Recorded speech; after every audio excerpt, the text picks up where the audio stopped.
My husband and his sister went to a business dinner, leaving me with the new maid who supposedly spoke zero English. As soon as the car pulled away, she dropped the broom, looked me in the eye, and spoke in perfect English. "Ma'am, do not eat the soup they left in the fridge." What I discovered next made my blood run cold. I'm glad to have you here. Follow my story until the end and comment the city you're watching from, so I can see how far my story has reached. The grandfather clock in our foyer chimed 7 times as I watched Conrad adjust his tie in the hallway mirror. 35 years of marriage, and I still felt that familiar flutter when he dressed for important occasions. Tonight was no different. He looked distinguished in his navy suit, silver hair perfectly combed, the picture of success that had first attracted me all those years ago. "The reservation is at 8:30, he said without looking at me, his voice carrying that businesslike tone he'd adopted more frequently lately. "Bridget is already in the car." I nodded, smoothing down my silk blouse. These business dinners had become routine over the past few months. Conrad's import company was expanding, he'd explained, and his sister Bridget had become an invaluable partner. I rarely questioned the details anymore. Financial matters had always been Conrad's domain, and at 61, I'd grown comfortable letting him handle such complexities. Through the window, I could see Bridget's silhouette in the passenger seat of Conrad's Mercedes. Even from a distance, I could sense her impatience in the way she checked her watch. My sister-in-law had never been particularly warm toward me, but lately, her cold efficiency felt more pronounced.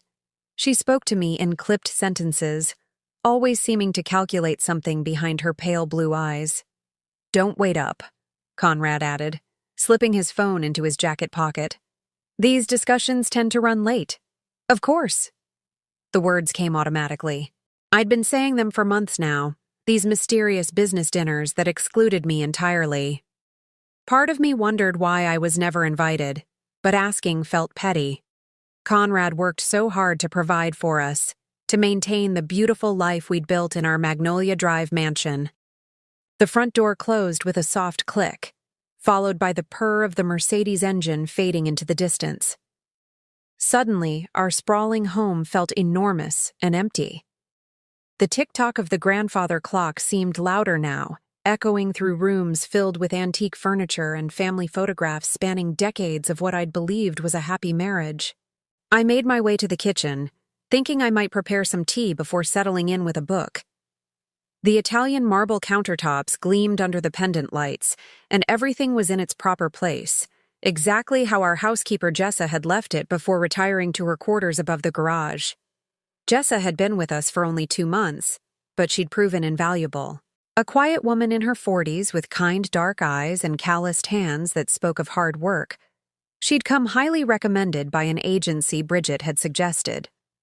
Her English was practically non-existent, or so we'd believed, but she communicated through gestures, and her work spoke volumes. The house had never been cleaner. Meals appeared as if by magic, and she moved through our home like a gentle ghost, never intrusive, always helpful. I was reaching for the kettle when I heard footsteps in the hallway. Jessa appeared in the kitchen doorway, still wearing her simple gray uniform, her dark hair pulled back in its usual neat bun. She carried a dust cloth, though I noticed she wasn't actually cleaning anything.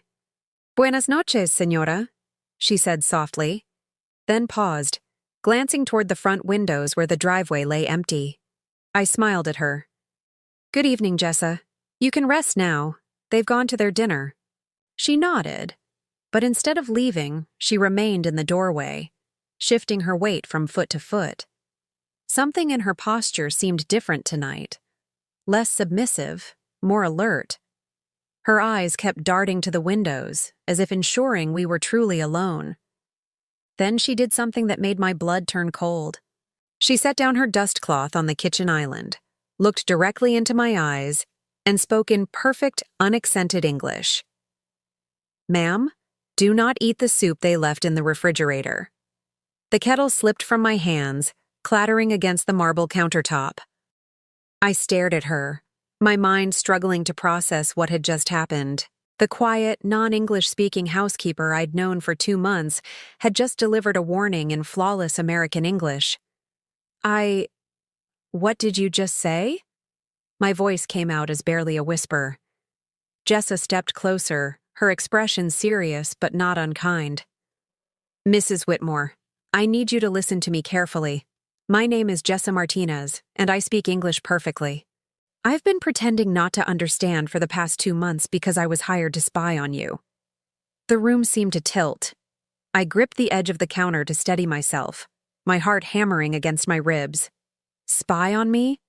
I don't understand. Your sister-in-law, Bridget, hired me through an agency.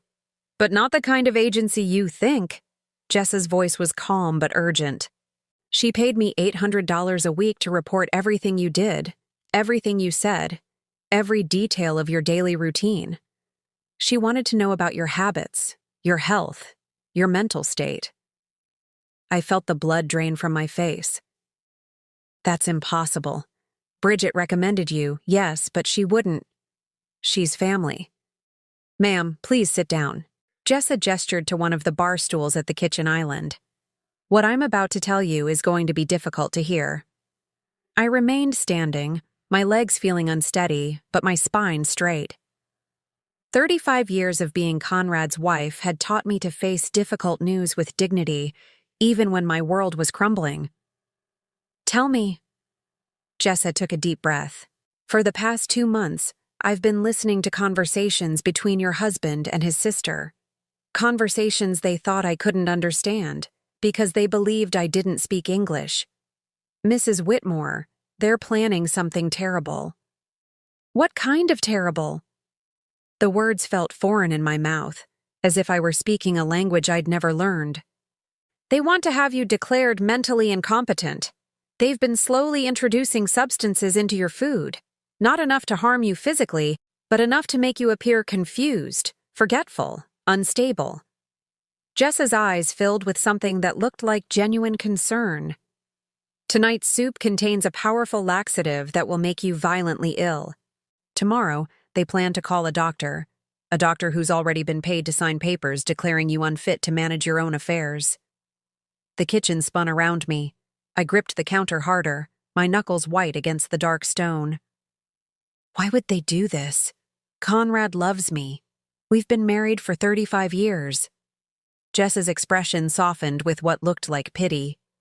Mrs. Whitmore, your husband is in serious financial trouble. His business is failing, and he owes people who don't accept late payments. Bridget has gambling debts that have put her in danger. Together, they see your inheritance as their only way out. My inheritance? I shook my head. My parents died over 30 years ago. There's nothing left. Your family's properties, the investments, the trust fund, it all comes to nearly $3 million. Your husband has been managing it all these years, but legally it belongs to you. If something happened to you, or if you were declared incompetent, Conrad would gain complete control. The grandfather clock chimed 8 times, each toll hitting me like a physical blow. 8 o'clock. They'd been gone for 30 minutes. How long did I have before they returned? How long had I been living in this elaborate lie? Why are you telling me this? I finally managed to ask. If Bridget hired you to spy on me, why betray her now? Jessa looked down at her hands, then back up at me. Because I've watched you for 2 months, Mrs. Whitmore. You're kind to everyone. You treat me with respect, even though you think I can't understand you. You leave me little notes with drawings when you want something done, and you always say please and thank you, even though you don't think I understand the words. She paused, her voice growing stronger. But more than that, I've seen how they treat you, the way your husband dismisses your opinions, how your sister-in-law rolls her eyes when you speak, the way they've slowly isolated you from friends, convinced you that you're not capable of understanding complicated matters.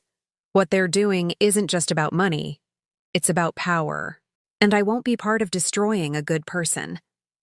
I stood there in my beautiful kitchen, surrounded by the life I'd thought was perfect, and realized that everything I believed about my marriage, my family, my very existence had been a carefully constructed lie. The soup in the refrigerator, which I'd planned to heat up for a late dinner, suddenly seemed like a weapon pointed at my heart. What do I do? The question came out broken, desperate. Jessa stepped closer, her voice dropping to an urgent whisper. First, we make sure that soup gets disposed of where they'll never know it wasn't consumed. Second, we start documenting everything. And third, Mrs. Whitmore, you need to understand that this is just the beginning. What I've told you tonight is only part of what they've been planning. The sound of gravel crunching in the driveway made us both freeze. Car headlights swept across the kitchen windows. They're back, Jessa whispered, immediately switching back to her subservient posture. Act normal. Don't let them suspect anything has changed. As I heard the familiar sound of Conrad's key in the front door, I realized that my entire life had just shifted on its axis. The man I'd loved and trusted for 35 years, the sister-in-law I'd tolerated and tried to please, they weren't just strangers, they were my enemies. How was the restaurant? I asked Conrad as he hung his coat in the hallway closet, my voice surprisingly steady considering my hands were trembling beneath the kitchen island where he couldn't see them. Fine, he replied without elaboration, loosening his tie. Productive meeting. You should get some rest, Antoinette. You look tired. Bridget swept past him into the living room, her heels clicking against the marble floor. Long day tomorrow, she added over her shoulder. Conrad mentioned you might want to see Dr. Harrison about those memory issues we discussed. Memory issues? My heart skipped a beat. I hadn't mentioned any memory problems to either of them. I'm feeling fine, actually. Of course you are, dear. Conrad's tone was patronizing in a way I'd never noticed before, or perhaps I'd simply accepted it as normal. But prevention is better than cure, don't you think? They exchanged a look that lasted just a fraction too long. In the past, I would have dismissed it as sibling communication. Now, it felt loaded with meaning I was only beginning to understand. I think I'll have some of that mushroom soup before bed, Conrad said, heading toward the kitchen. Long day tomorrow, and I need something settling for my stomach. Actually, I said quickly, I finished it earlier. I was hungrier than I thought. Another look passed between them, this one sharper. Bridget's perfectly manicured eyebrows drew together in the faintest frown. All of it? Conrad asked. There was nearly a full container. I heated it twice. You know how I am when I'm nervous about being alone. I forced a laugh that sounded hollow even to my ears. I suppose I'll feel it tomorrow. Conrad's expression relaxed into what I now recognized as satisfaction. Well, make sure you stay hydrated. Food poisoning can be quite dehydrating. Food poisoning. The casual way he said it made my stomach turn. They were expecting me to be violently ill tomorrow, had probably already scheduled the doctor's visit around my anticipated suffering. I think I'll turn in now, I said, moving toward the stairs. Good night. Good night, dear, Conrad called after me, his voice warm with what I now understood was anticipation. I made it to my bedroom and closed the door before my legs gave out. I sank onto the edge of my bed, still wearing the silk blouse and pearls I'd put on hours ago when my biggest concern was whether Conrad would notice I'd had my hair done. Now those worries seemed laughably trivial compared to the realization that my husband and sister-in-law were actively plotting against me. A soft knock on my door made me freeze. Mrs. Whitmore? Jessa's voice, back to the hesitant, accented English she'd perfected. I brought fresh towels. Come in.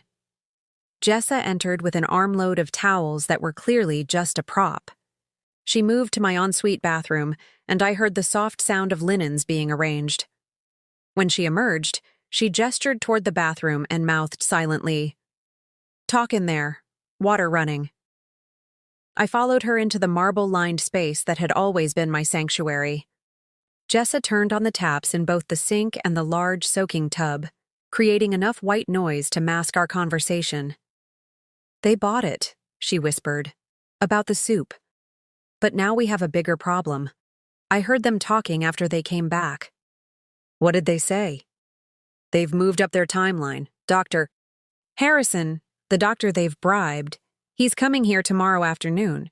They're going to tell him you've been acting erratically, forgetting things, having episodes. When he examines you and you're not sick from the soup they expected, they'll claim you're having a lucid interval but that your condition is degenerative. I gripped the edge of the marble sink. Can they really do that? Have me declared incompetent based on one doctor's opinion? With the right documentation, yes. And Mrs. Whitmore, they have documentation. Bridget has been forging medical records for months. She has a friend who works at a medical records company, someone with gambling debts who needed money. They've created an entire fictional medical history for you. The beautiful bathroom suddenly felt like a cage. The mirrors reflected my pale face from multiple angles, showing me a woman who looked every one of her 61 years and more. Had I really been so blind to what was happening around me? There's something else, Jessa continued, her voice dropping even lower. About why Bridget hired me specifically. What do you mean? I wasn't chosen at random from an agency. Bridget sought me out because of my background. Before I became a housekeeper, I worked for a private investigation firm. I know how to install surveillance equipment, how to copy documents, how to gather evidence without being detected. My knees went weak. Surveillance equipment? In my own home? Small cameras in the common areas, listening devices in your bedroom and study. They've been recording you for weeks, waiting for moments they could take out of context to use against you. A stumble when you got up too fast becomes evidence of neurological problems. Forgetting where you put your reading glasses becomes proof of memory loss. The violation felt worse than anything I'd experienced. Not just the loss of privacy, but the calculating cruelty of it. They'd been watching me like a specimen, cataloging my human moments to use as weapons. But if you know how to do these things, I said slowly, does that mean you can undo them? Yes. And more than that, Mrs. Whitmore, I can turn their own system against them. They hired someone with the skills to destroy you, but those same skills can save you. Hope flickered in my chest for the first time since this nightmare began.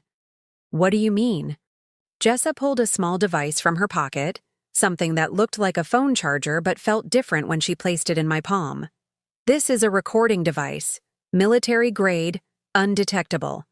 While they've been recording you, I've been recording them.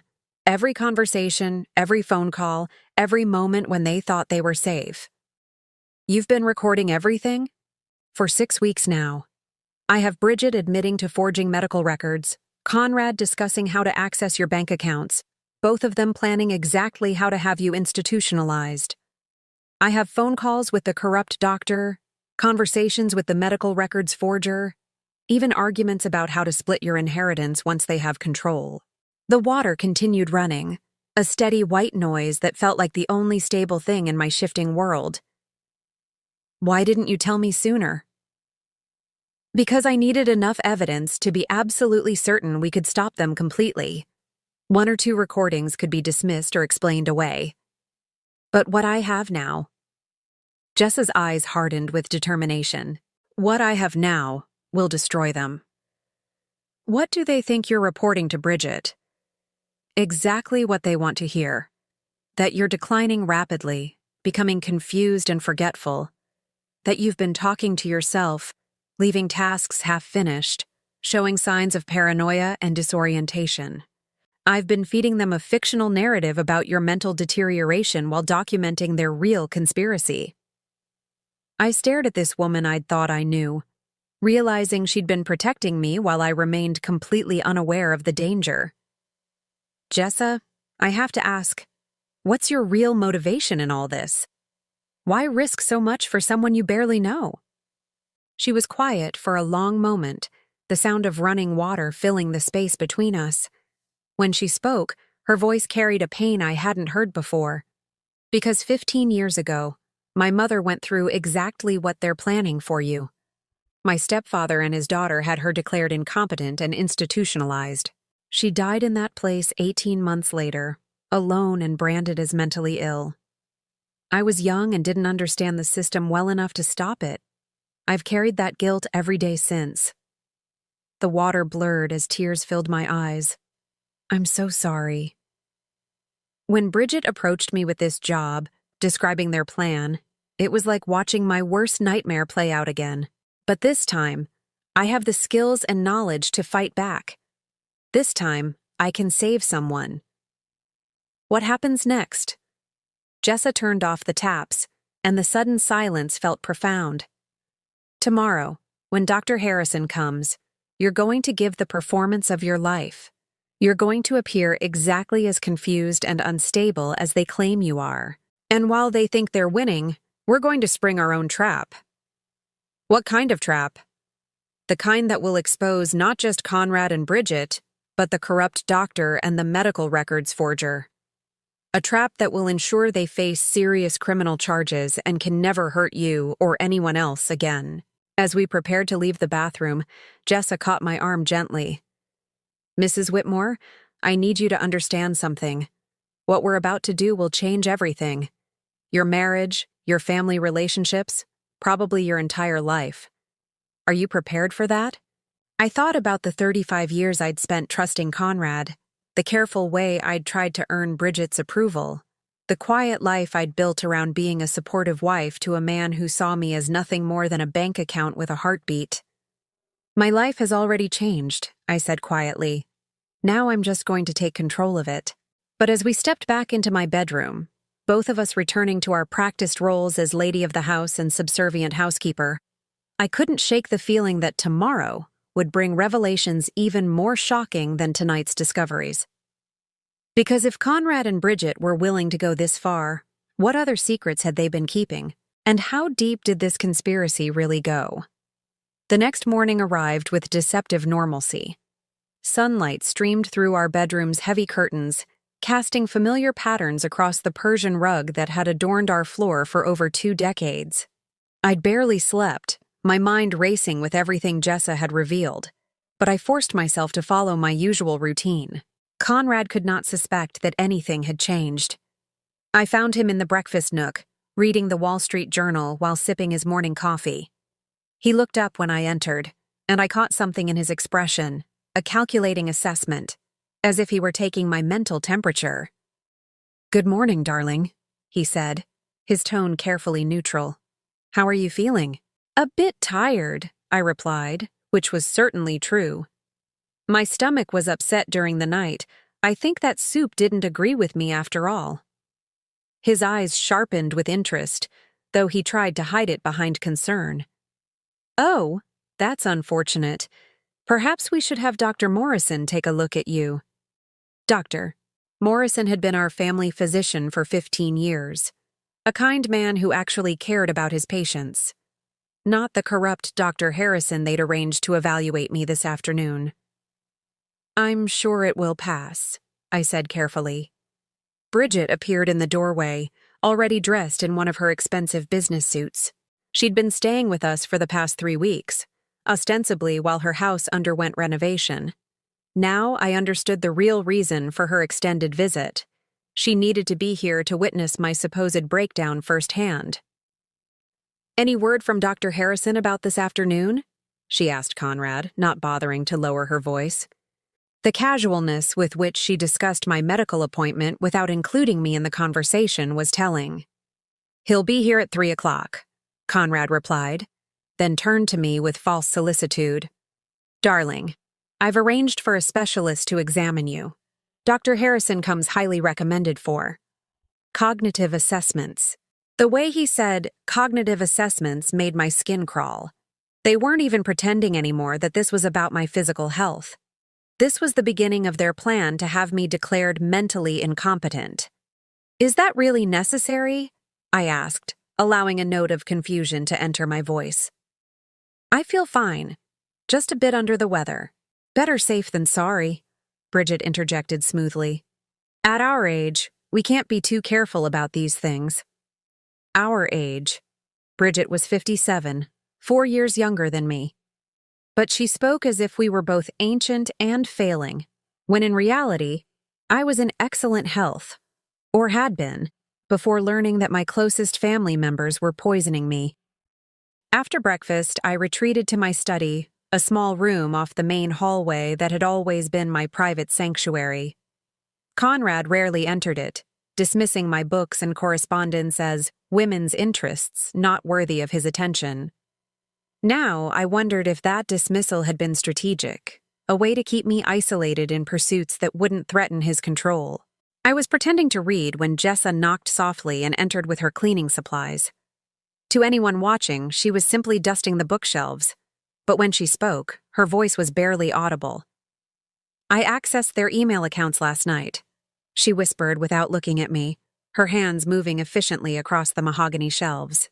"What I found is worse than we thought." My heart clenched. How could it be worse? They've already selected a facility, Bridgewood Manor, about 2 hours north of here. It's a private psychiatric hospital that specializes in difficult cases, wealthy families who want problematic relatives to disappear quietly. The book trembled in my hands. Disappear? Mrs. Whitmore, patients admitted to Bridgewood under those circumstances rarely leave. The care is minimal, the oversight is non-existent, and the staff is paid well to look the other way. Conrad has already wired a deposit of $50,000 to secure your placement. $50,000. He'd spent more on my potential imprisonment than most people earned in a year, and he'd done it with money that was technically mine.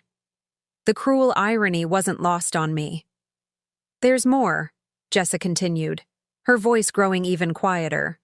"I found correspondence with a lawyer about updating your will. Once you're declared incompetent, Conrad will have power of attorney. The first thing he plans to do is change your will to leave everything to him, with provisions for Bridget." I set the book down carefully, afraid I might snap it in half. "What about the recordings you've been making? Can we stop this?"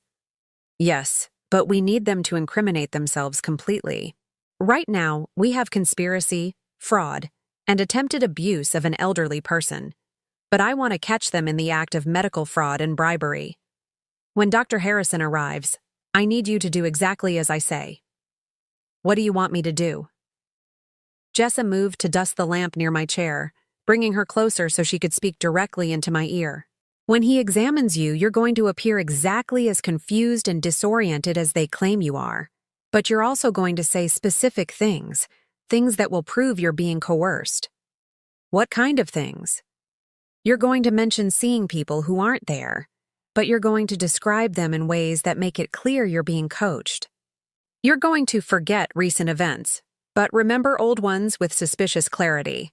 Most importantly, you're going to ask Dr. Harrison questions that will force him to reveal he's been briefed about your case before examining you."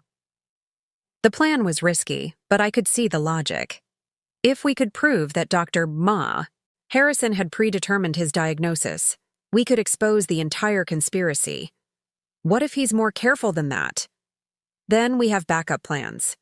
I've installed micro cameras in this room and the living room where he'll conduct his examination. Everything will be recorded. And Mrs. Whitmore. She paused in her dusting, meeting my eyes for just a moment.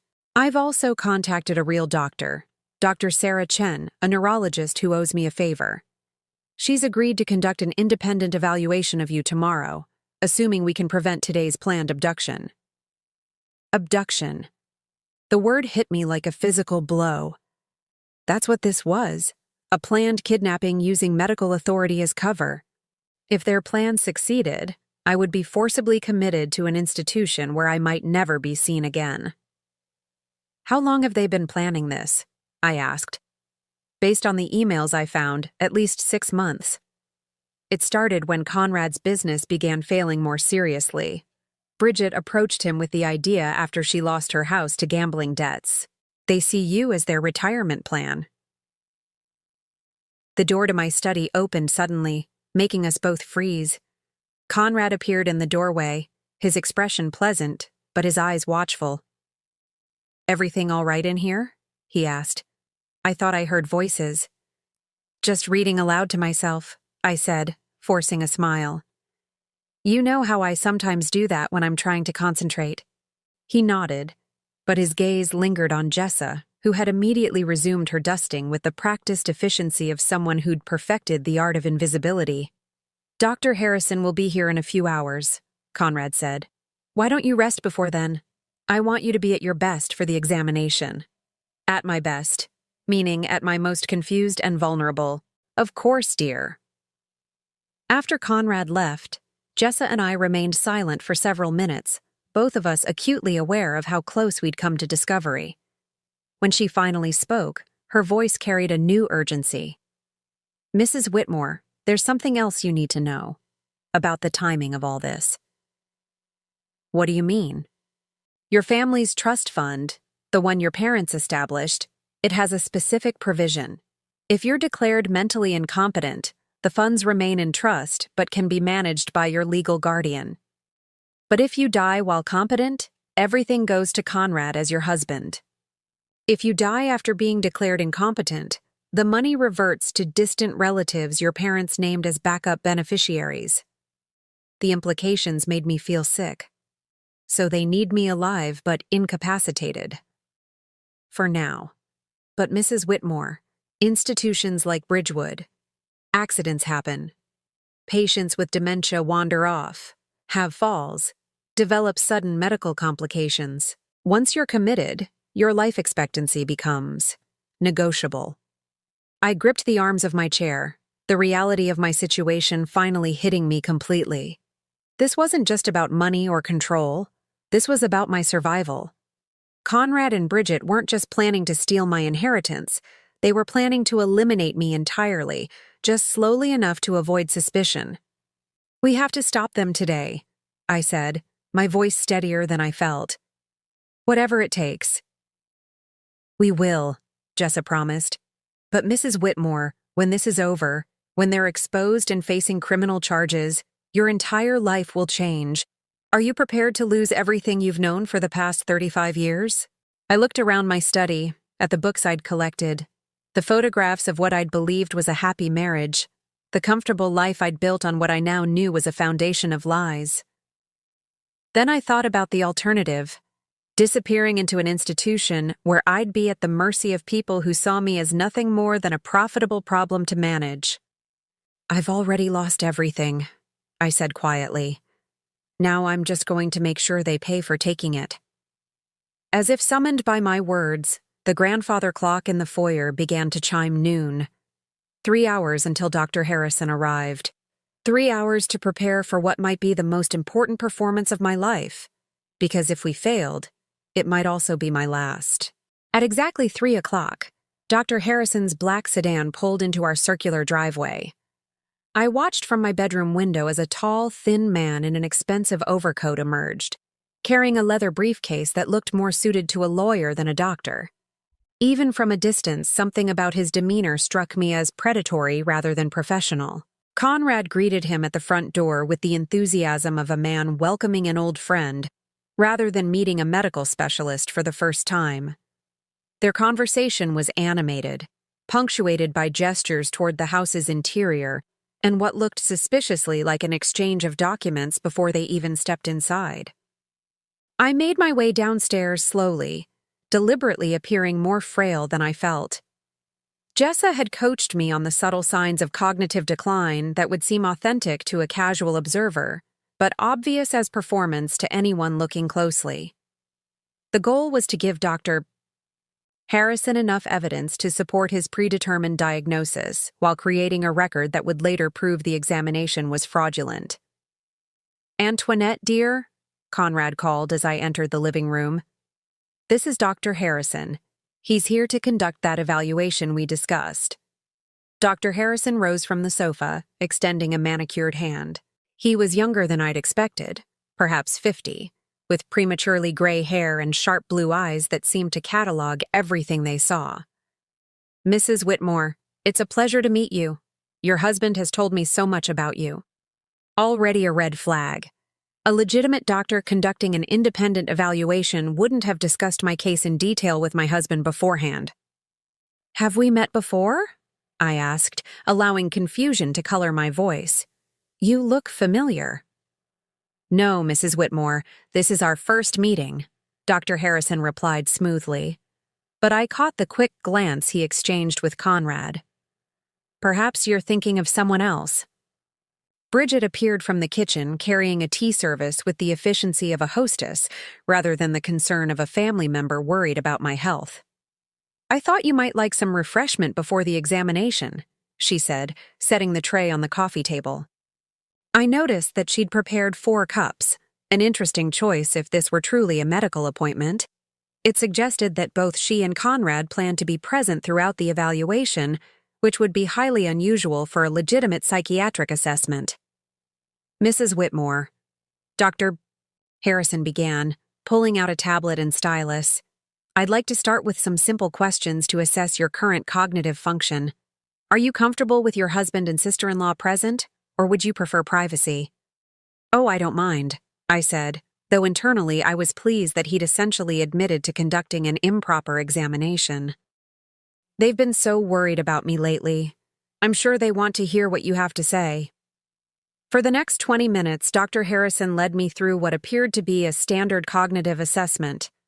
He asked me to remember lists of words, perform simple mathematical calculations, and identify common objects from pictures. I answered correctly, but slowly, occasionally pausing as if struggling to find the right response. But it was what happened between the formal questions that truly revealed the corruption at work. Mrs. Whitmore, Dr. Harrison said during one of these informal moments, your husband mentioned that you've been having episodes of disorientation. Can you tell me about those? I glanced at Conrad with apparent confusion. Episodes? I don't remember any episodes. When did I have episodes? Just last week, dear, Conrad said gently, his voice full of false concern. You forgot how to work the coffee maker. You stood in the kitchen for nearly an hour, just staring at it. This was news to me. I used our coffee maker every morning without difficulty, and no such incident had ever occurred. Conrad was inventing symptoms on the spot, and Dr. Harrison was accepting them without question. That must have been frightening, Dr. Harrison said to me, making notes on his tablet. Do you remember feeling confused about familiar objects? Sometimes, I said hesitantly, following Jessa's coaching to appear cooperative but uncertain.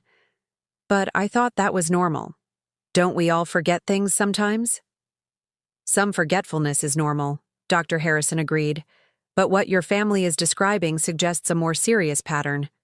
Again, he was treating Conrad and Bridget's claims as established fact, rather than allegations to be verified. A competent physician would have asked for specific details, requested medical records, or insisted on speaking with me alone to get my version of events.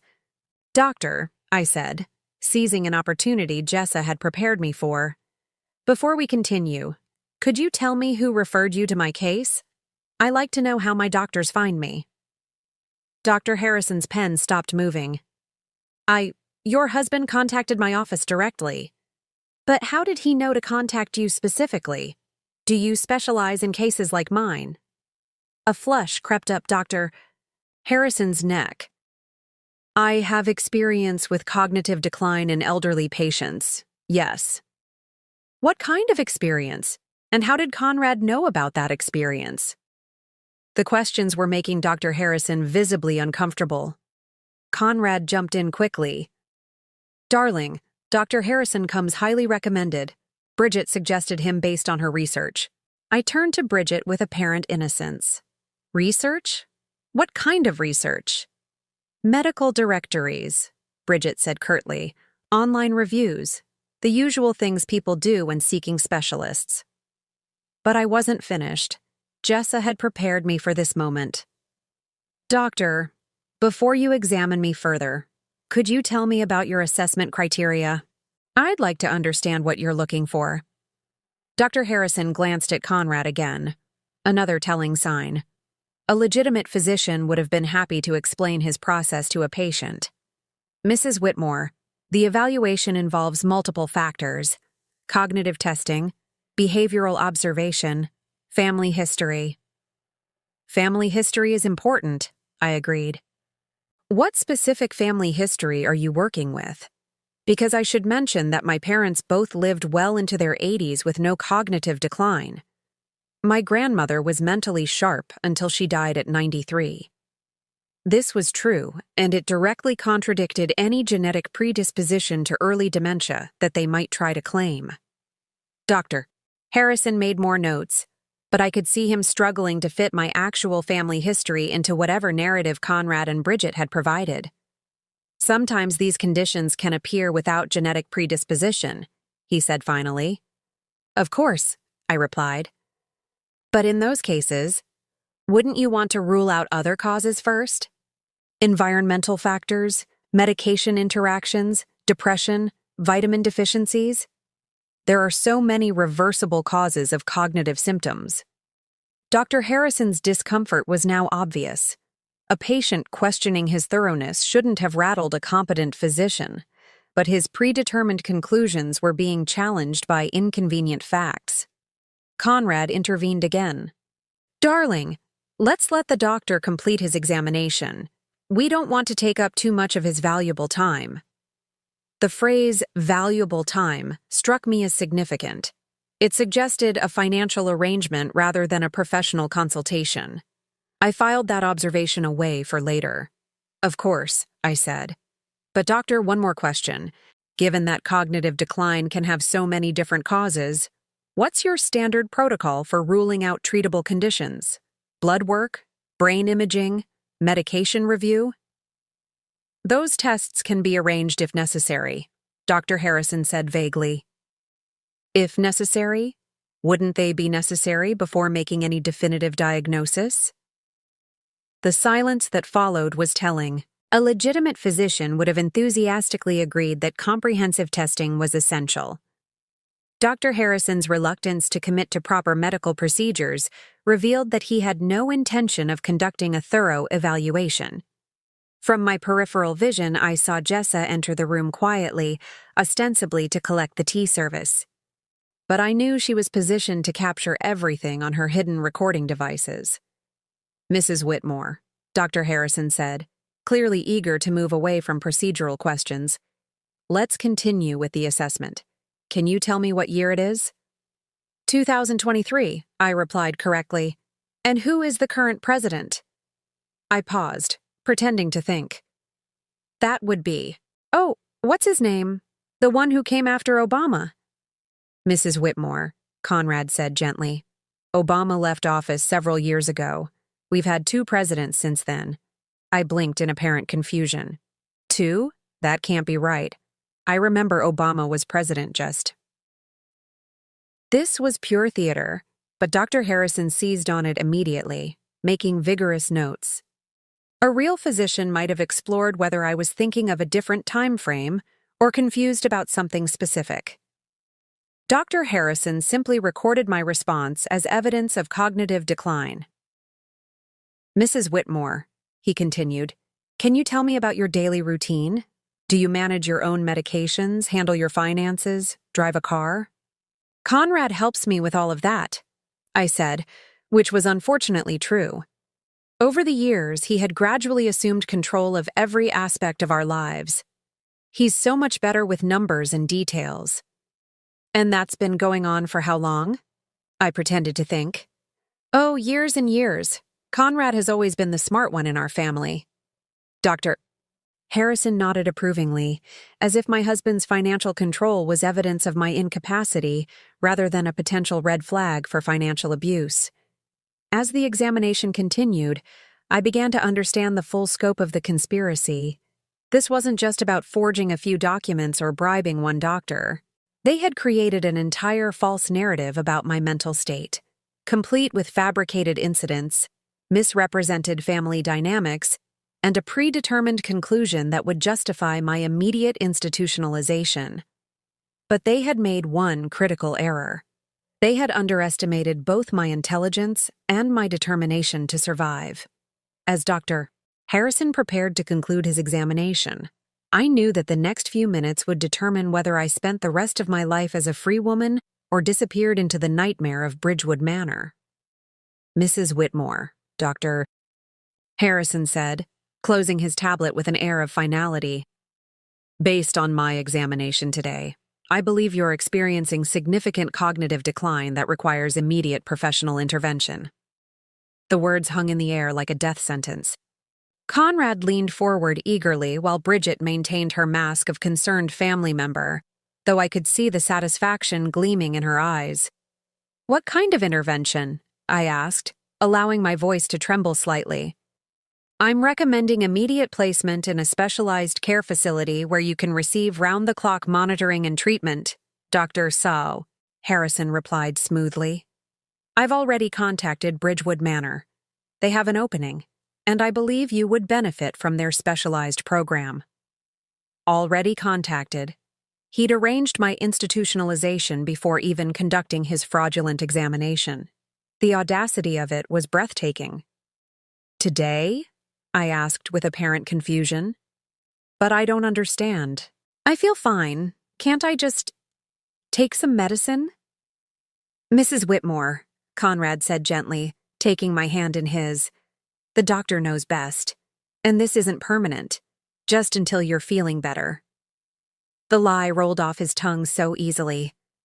We all knew that patients admitted to Bridgewood under these circumstances didn't come home. "I've prepared the necessary paperwork, Dr. E." Harrison continued, pulling documents from his briefcase. "With your husband's signature as your medical power of attorney, we can facilitate the transfer this afternoon." "Medical power of attorney?" I blinked in apparent confusion. When did I give Conrad medical power of attorney? An uncomfortable silence fell over the room. Conrad cleared his throat. "Darling, we discussed this months ago when you were having those episodes. You signed the papers yourself." This was news to me. I'd never signed any such document, which meant they'd either forged my signature or planned to do so now. "I don't remember signing anything." "That's exactly why this intervention is necessary," Dr. Harrison interjected. "Memory loss regarding important legal decisions is a serious symptom." The circular logic was infuriating. My inability to remember something that never happened was being used as proof of my incompetence. But I forced myself to remain in character, appearing confused and vulnerable while inwardly seething at their manipulation. "Doctor," I said hesitantly, "could I see the papers I supposedly signed? Maybe that would help me remember." Dr. Harrison's eyes flicked to Conrad. "Mrs. Whitmore, focusing on past confusion might agitate you further. Let's concentrate on getting you the help you need." Another red flag. A legitimate physician would have been happy to review previous medical decisions with a patient. His refusal to show me the power of attorney documents suggested they either didn't exist or contained forged signatures. "But I'd really like to see them," I pressed gently. "It might help me understand what's happening." "Antoinette," Bridget said firmly, "you're getting upset over nothing. The important thing is getting you proper care." "Am I getting upset?" I turned to her with apparent surprise. "I don't feel upset. I just want to understand." This simple statement seemed to unnerve all three of them. In their narrative, I should have been agitated, confused, possibly even combative. My calm rationality didn't fit their script of a woman in cognitive decline. "Perhaps," Dr. Harrison said, clearly eager to move the process along, "we should proceed with the arrangements. The sooner Mrs. Whitmore receives proper care, the better." "Actually," a new voice said from the doorway, "I think Mrs. Whitmore should have a chance to review any documents before signing them." We all turned to see Jessa standing in the entrance to the living room, no longer carrying cleaning supplies or maintaining her submissive posture. She stood straight and confident, her entire demeanor transformed. "Excuse me," Conrad said sharply, "but this is a private family matter. Please return to your duties." "I'm afraid I can't do that, Mr. Whitmore," Jessa replied calmly, walking into the room. "You see, I've been recording this entire conversation, along with every other conversation you've had in this house for the past 2 months." The silence that followed was deafening. Dr. Harrison's face went pale. Conrad's mouth fell open, and Bridget actually took a step backward as if she'd been physically struck. "What are you talking about?" Conrad demanded, recovering his voice. You don't even speak English properly. Jessa smiled, and it wasn't the submissive expression they were accustomed to seeing. I speak English perfectly, Mr. Whitmore. I also have degrees in criminal justice and forensic accounting. My name is Jessica Martinez, and I'm a licensed private investigator. She reached into her pocket and pulled out her phone, tapping the screen. Suddenly, Conrad's voice filled the room. The sooner we get her declared incompetent, the sooner we can access the trust fund. $3 million, Bridget. That's enough to solve both our problems. Conrad lunged for the phone, but Jessa stepped smoothly away. That's just one of dozens of recordings I have, Mr. Whitmore. Would you like to hear the one where you discuss bribing Dr. Harrison? Or perhaps the conversation where you and your sister plan to split Mrs. Whitmore's inheritance after she's conveniently died from complications at Bridgewood? Dr. Harrison was already moving toward the door, but Jessa's next words stopped him cold. Dr. Marcus Harrison, license number 479862. You're not going anywhere until the police arrive. Police? Bridget shrieked. You can't call the police. This is a private matter. Conspiracy to commit fraud, elder abuse, forgery of medical documents, and attempted kidnapping are hardly private matters, Jessa replied. Oh, and Dr. Harrison? I should mention that I've already forwarded copies of all my recordings to the State Medical Board. Your license to practice medicine will be revoked by the end of the week. Dr. Harrison's face had gone from pale to gray. This is entrapment. You can't use recordings made without consent. Actually, I can, Jessa cut him off. California is a one-party consent state, and Mrs. Whitmore gave me permission to record conversations in her own home. Everything I've captured is perfectly admissible in court. I stood up slowly, shedding the last vestiges of my confused, vulnerable act. Surprise, I said to Conrad and Bridget, my voice steady and clear. I've been recording you too. I reached into my blouse and pulled out the small recording device Jessa had given me. Every conversation, every medical consultation, every moment when you thought you were safe to plan my destruction, it's all here. Conrad's face cycled through several emotions: shock, rage, fear, and finally, something that looked like grudging respect. You knew, he said quietly. All along, you knew. I knew you were stealing from me, I replied. I knew you were lying to me. I knew you'd been poisoning me with sedatives disguised as vitamins. But I didn't know you were planning to have me murdered in a psychiatric facility until yesterday. Murdered? Bridget laughed shrilly. Don't be dramatic, Antoinette. We were trying to get you help. Help? I turned to face her fully. Bridget, I have recordings of you discussing how long it typically takes for patients to die at Bridgewood Manor. You researched the average life expectancy and calculated how long you'd have to wait for my death to appear natural. The look of pure hatred that crossed her face was more honest than any expression I'd seen from her in years. You have no idea what you've done, Conrad said, his voice low and dangerous. You think you can just destroy our family? Ruin our lives? Our family? I laughed, and there was no humor in it. Conrad, you stopped being my family the moment you decided I was worth more dead than alive. You're criminals, and criminals face consequences. The sound of sirens in the distance made Dr. Harrison bolt for the door, but Jessa was ready for him. She stepped into his path, and when he tried to push past her, she grabbed his wrist and twisted it behind his back with professional efficiency. I told you, she said calmly as he writhed in her grip. You're not going anywhere. 3 police cars pulled into our driveway, followed by an ambulance and what looked like a detective's unmarked sedan.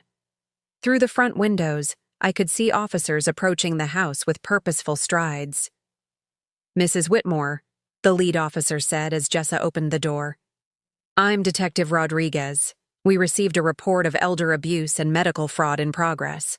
That would be correct, I replied, my voice remarkably steady for someone whose entire life had just been turned upside down. I believe you'll want to speak with Dr. Harrison first. He's been attempting to have me falsely committed to a psychiatric facility." As the officers began reading rights and placing handcuffs, I watched 35 years of marriage dissolve before my eyes. Conrad kept looking at me as if he couldn't quite believe I'd outsmarted him. Bridget was crying, not from remorse, but from fury at being caught. "This isn't over," Conrad said as the officers led him toward the door. "You'll regret this, Antoinette. Without me, you have nothing." I met his eyes one last time. "Conrad, I have something you never understood the value of. I have my dignity, I have my freedom, and now I have justice." As the police cars disappeared down Magnolia Drive with my husband, sister-in-law, and the corrupt doctor in custody, I stood in my foyer next to the woman who had saved my life. The grandfather clock chimed 5 times, marking the end of one chapter of my existence and the beginning of another. "What happens now?" I asked Jessa. "Now," she said, her professional demeanor softening into something that looked like genuine friendship. "You get to decide who Antoinette Whitmore really is when she's free to make her own choices." 6 months later, I stood in the same living room where Dr. Harrison had tried to destroy my life. But everything had changed. The heavy velvet curtains that Conrad had insisted on were gone, replaced by airy white linens that let the California sunshine flood every corner. The oppressive antique furniture had been donated to charity, replaced by comfortable pieces I'd chosen myself. The first furniture purchases I'd made in over 3 decades. The transformation of my home mirrored the transformation of my life. "Mrs. Whitmore," my lawyer, Sarah Chen, said as she set down her briefcase on the glass coffee table I'd selected specifically because it was nothing like the heavy mahogany Conrad preferred. "I have the final sentencing reports." I settled into my new favorite armchair, a soft blue piece that faced the windows instead of the television Conrad had always controlled. Jessa, or Jessica as I now called her, sat nearby, no longer my employee but my business partner and closest friend. "Conrad received 15 years for fraud, conspiracy, and attempted murder," Sarah continued. "The prosecution was able to prove that he'd been systematically draining your trust fund for over 10 years, taking nearly $800,000 for his failed business ventures and gambling debts." $800,000. Money my parents had saved and invested, expecting it to provide security for their daughter. Instead, it had funded Conrad's lies and Bridget's addiction while I lived on a careful budget, believing we were conserving our resources. "Bridget got 12 years, Sarah continued. Her cooperation with the prosecution helped expose the larger network. Apparently, this wasn't the first time she'd participated in elder abuse schemes. She's been running similar cons on wealthy widows for years, using her social connections to gain access to vulnerable women." I nodded, unsurprised. Bridget's practiced efficiency at manipulation had suggested extensive experience. "And Dr. Harrison?" 20 years, and his medical license is permanently revoked. He'd falsified competency evaluations for at least a dozen other victims over the past 5 years. The FBI is still investigating the full scope of his operations. 20 years seemed appropriate for a man who'd perverted the trust that should exist between doctor and patient. His victims included elderly women like me, but also adults with disabilities whose families wanted them institutionalized for convenience, and even some cases involving inheritance disputes where inconvenient relatives needed to disappear. "The civil settlements are finalized as well," Sarah added, pulling out another set of documents.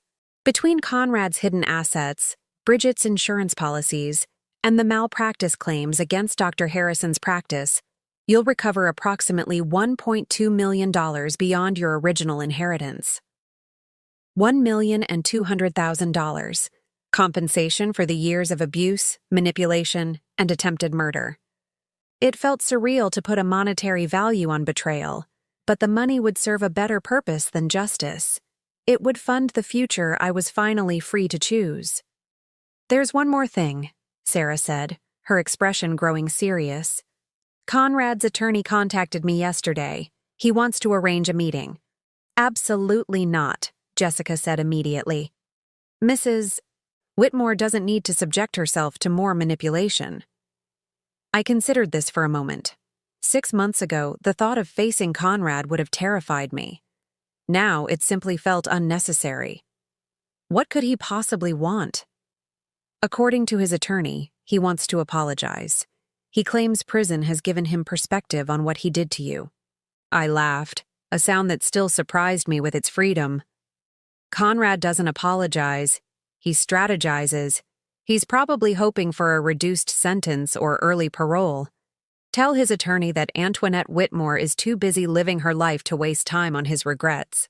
Sarah made notes, smiling at my response. Over the past months, she'd watched me evolve from a victim into someone who refused to be diminished by anyone else's expectations. After Sarah left, Jessica and I sat in comfortable silence, watching the afternoon light play across our transformed space. The woman who'd saved my life had become so much more than I'd ever imagined possible.